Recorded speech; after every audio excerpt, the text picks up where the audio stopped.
Hello everyone, and welcome to my new Let's Code Mining Turtle mini-series.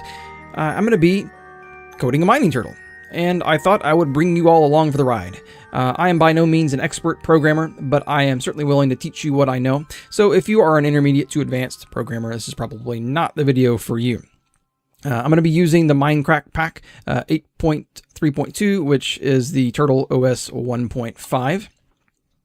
And as you see here on the left, I have opened up my Turtle API. And of course, the Computercraft Wiki has all kinds of cool stuff for you as far as the methods and what they do and how they work. And so what I want to do is I want to show you how you can edit your mining turtle programs outside of the mining turtle, because if you're like me, this is pretty restrictive and small. It's awfully nice to have a nice, colorful, interactive, or I guess they can call it interactive or integrated development environment. And so I'm going to be using Sublime Text 2. And the reason I'm going to be using that is because on the Computercraft Wiki, there is a really cool add-on for Sublime Text 2 by a guy named Gravity.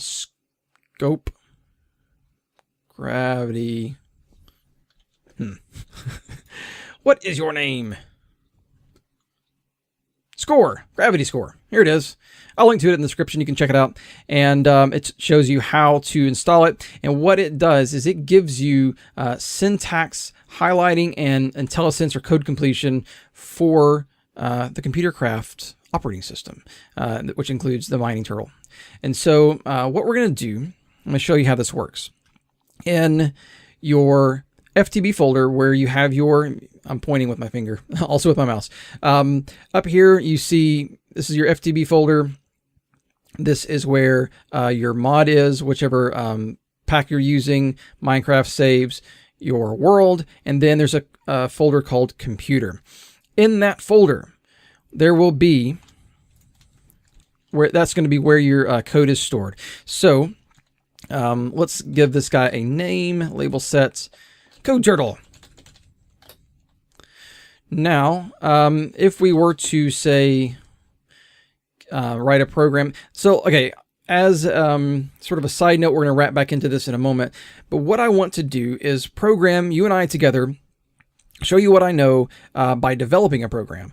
Something that I've not done before. There are probably programs out there that will do exactly what we are going to accomplish, but it's not necessarily about finding the code. It's about learning the program and learning to code these mining turtles and understanding the API and those types of things. So we're not trying to find other code examples. We're trying to figure it out on our own. So we're going to make a what I call a betterExcavate program. And the reason we're going to do that is we want to take the default Excavate program, which is pretty cool, but we want to do it on our own, and we want to add some extra stuff to it. So I'm just going to save a blank betterExcavate file here in the turtle, and you probably saw over here this little folder appeared. So originally this had last ID was 1 or 0. Now it's 1 because we have a brand new mining turtle, and check it out. Our betterExcavate program. So we're going to go ahead and drag this over into Sublime Text 2. As another side note, Sublime Text 2, you can use it. I'm using it in the unregistered state. I'm trying it out. I've never really used it before. I've used Eclipse. I've used Visual Studio. I've used all kinds of different IDEs. Never tried this. Has some pretty cool features though. So for now, let's go ahead and just go into here. And so we can make all of our edits here, and then they will all show up on the mining turtle. So first thing we need to do is you need to hit Control-Shift-P. If you're a Windows user, I think it's Command-Shift-P for Macs. And it has to actually be clicked on. There we go. Now we're going to type in computer. So now we're going to set the syntax to Computercraft. And so what that did is it allows me to, let's say I want to write a comment. Well, to write a comment in Lua, you do double dashes there, so you can type away. You have things like, let's say, local val equals 0. You see it has nice pretty colors. Very cool. So before we jump in and start writing this thing, I wanted to talk a little bit about some object-oriented principles that I'm going to try to use. Now, Lua is a scripting language similar to JavaScript or somewhat like Python, not as much like something along the lines of Java or C# or C++. This program, this programming language is excellent for scripts, and so we can do things like use functions and reuse code, which is part of the object-oriented idea. You have a function; it's sort of like a black box. What the function does, how it does it, is not a concern to the user. What is a concern is what it produces, and so we're going to be sort of using that. It helps make your code shorter, easier to read, and also easier to debug.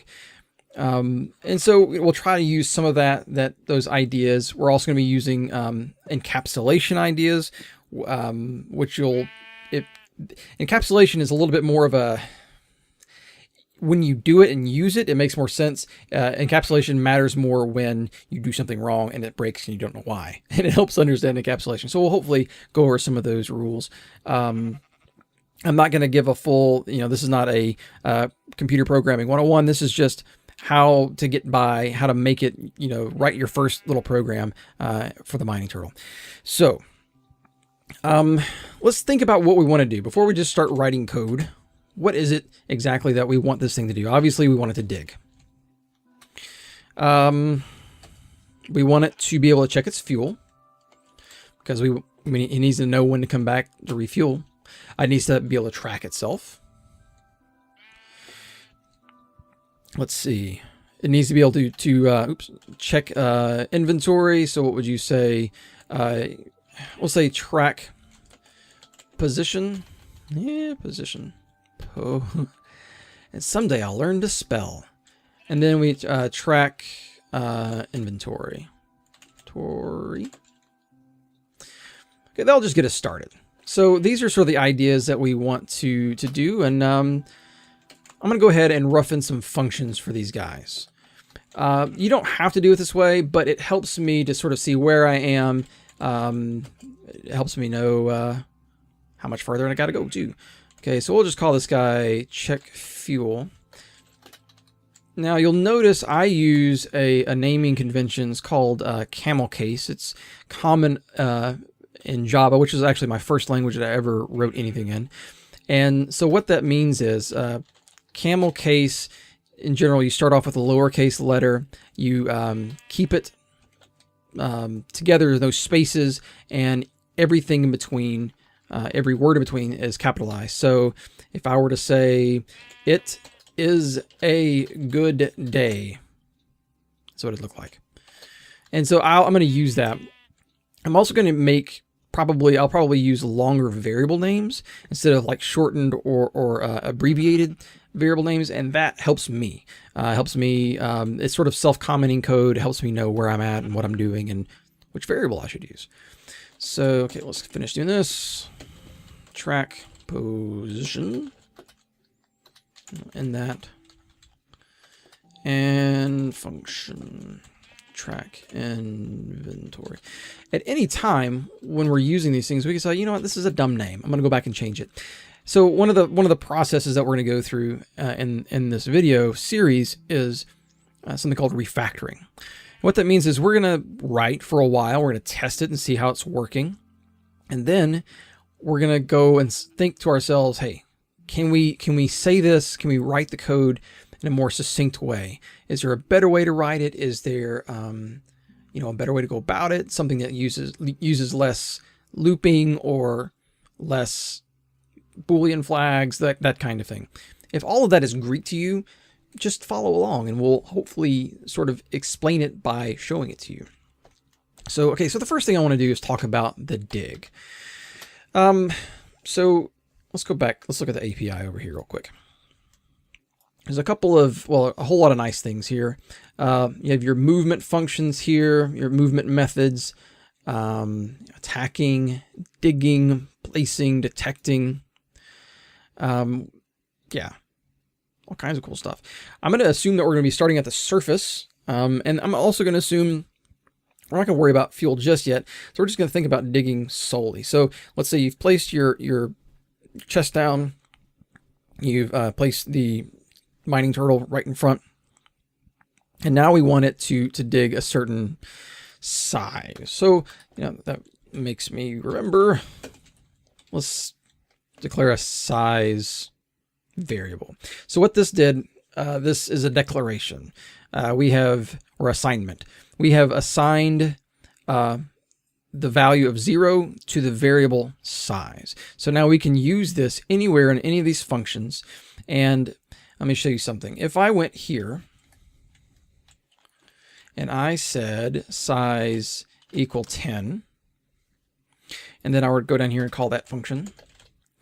And then I would say term.write size, it would write 10 to the terminal. Now let's say I did this, size, if I could spell, equal 20. And I were to go in here and I would say check fuel.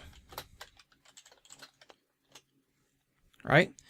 Now it's going to run this, and then it's going to run this function. When it goes to the term.write, it's going to write 20. So you can see this is sort of the idea of encapsulation or non-encapsulation. We are overriding this variable because this variable is global to all of these functions. In other words, all of these functions can change it right here. However, if we were to do this, local size 2, and I were to go down here and say local size 2, and I were to print size 2, well, it's not going to do that. I would actually have to, if I did this, it wouldn't know what I was talking about. It'd be like, what's size 2? I don't know. Because it is local to this guy right here. Yeah, that's really basic. Okay, so why do I say all that? Well, it doesn't matter just yet. It might matter later if we were to call size again. So we're going to think about digging. So we just set the turtle down, and so we need to, first thing is to dig down. So we're going to say turtle. You see all the nice IntelliSense. You can scroll with your mouse here if you want, or you can just keep typing, and it will eventually come up. You can hit enter. Of course, if you are a fast typer, and you can just say turtle.dig, and it may be just as fast for you. And now we have dug in the wrong direction because we need to dig down. There we go. And if you have IntelliSense up and you don't want it, you can hit escape. Like that. Or, oh, interesting. Okay. So now we need to go down. Down. I think it's just lowercase down. Yep. Okay, so now we are one block lower. We've dug probably a grass block and put it in the inventory. And so now we need to think about what we want to dig. And we're going to I'm going to go ahead and dig a 10 by 10. And so to do that, we are going to use what's called, we're going to use a loop. We're actually going to use 2 loops. One loop inside the other loop. It's called a nested loop. So to write a loop, a for loop in Lua, you type in for, and then we're going to use the variable I equals 1. So we're going to assign the value of 1 to I, and we're going to go from 1 to size. So the comma is basically like saying 2, going from I to size, do, not down, do, escape, end. Okay, so it's going to do something 10 times now. But we want to do something more than 10 times. We actually want to do something 100 times because we're going to dig the block. We're going to dig 10 blocks for one row, 10 blocks for another row, all the way to 10 rows. So we're going to have another nested loop in here. So for j equal 1 to size do end. Now we have to think about this for a second. This is our, we'll call this our column. So think of it as the up and down part. And think of this part as the row, the side to side part. So in one column, we're going to have 10 rows. But we've already dug a row. So we don't need to go 10. We don't need to go from 1 to 10. We actually need to go from 2 to 10, or I guess a better way of saying it is actually 1 to 9. So we're going to say size minus 1. So whatever the size is, we already dug a block. So, well, we're going to not dig that block again. So we can go exactly 10 rows. Now, we need to do something while we do that. So we need to dig. And we need to move forward. Okay. So what that's going to do is it's going to go and dig forward 9 times. So there'll be a total of 10 blocks that it excavates. Now it gets to the end. What does it need to do? Well, let's say we're starting, I don't know if you can see my mouse. Let's say we're starting down here and we're going to go up. Doesn't really make sense. Okay, so we're going to go here. So this is our 10 by 10 section, and we're going to go up. It'd be nice maybe if I had an Excel spreadsheet going here, but I don't. And so going 10 by 10, 1 to up. Now we need to hang a right. So let's do that. Say turtle dot turn right. Now we need it to dig. Turtle dot dig. Turtle dot forward. We need to move into the position we just dug. And then we need to turn right again. Turtle dot turn left. Okay. Oh, another nice little shortcut. If you don't know, Shift Delete deletes a line for you. Let's put some space here. I like space. All right. Okay, so what this is going to do is from our position we dug, it's going to go up 9 for a total of 10. Take a right, dig, move forward, turn right, not left. Yeah, turn right. Okay, so now it's facing down. So now it's going to go back for our new row, and it's going to do the same thing. The problem is, when it gets to the end of this row, it's going to turn right again. So that's not going to work very well for us because it's just going to go in a circle. So it's going to go up, turn right, go back down, turn right, go back up, right, down. So we're going to use something called the mod. Modulus or modulo. I've seen it so many different ways. It looks like this. It's some number mod some other number. We're going to be using 2. What this does is a similar concept to division. So 2, if you said divided by, right, we're going to get 5. Well, there's a remainder there. The remainder is 0, right? If we were to say 11 divided by 2 is 5 with a remainder of 1, right? That is 6 with a remainder of 0, 6 with a remainder of 1. What the mod is, it returns the remainder. So what you can do when you're dealing with, we're dealing with an odd row and an even row, an odd row and an even row. We can nest this whole thing, or this last little bit, in a condition based on the mod of the row. I hope that makes sense. It might make more sense as we do it. So let's check it out. We're going to use a conditional statement. So if something, if true. So if it's true, it's going to do it. Otherwise, if it's false, it's going to do something else or nothing at all. So we're going to say if the row I'm saying row, I mean column. If the column is,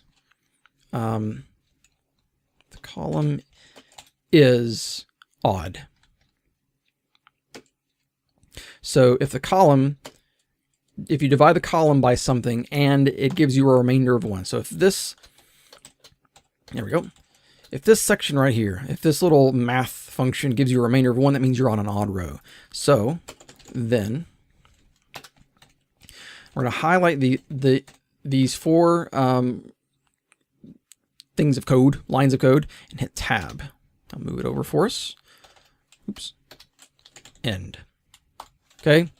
Well, that's not really what we want to do, but that is the block of code. So if we were to do that only on the odd rows, it would turn right. But we don't want to just do that. We want to say else. So if it's on the even rows, we want to, instead of turn right, we want to turn left. Turtle.dig, same thing. Turtle.forward, same thing. And then turtle.turn left again. Now we want to end it. All right. So we can go ahead and give ourselves a comment here just to remind us of what we're doing. The comments may be helpful for you when you're rereading your code later on. We'll say turn right on the odd columns. And turn left on the even columns.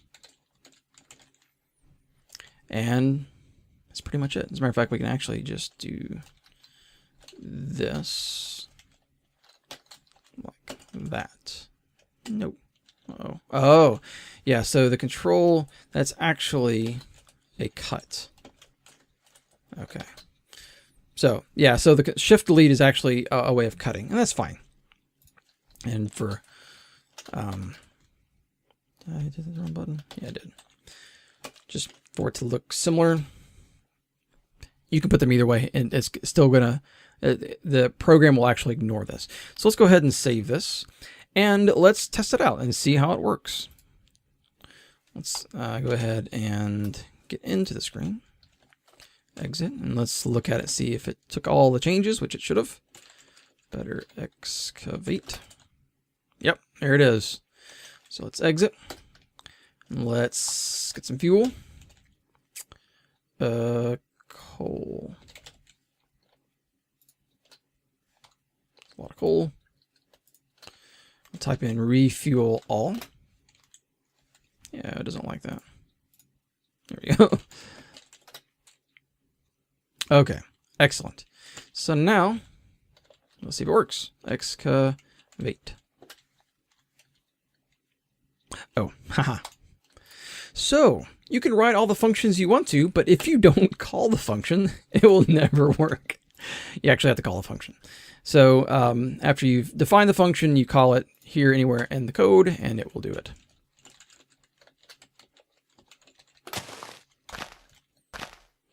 See if it does it right. 1, 2, 3, 4, 5, 6, 7, 8, 9, 10. Right? 1, 2, 3, 4, 5, 6, 7, 8, 9, 10. Sweet. Very cool. Well, it's working. Don't dig up. Hey. Hip. There we go. Trying to dig up all my dirt. All right. Very cool. Well, you know what, guys? That's going to do it for this this episode.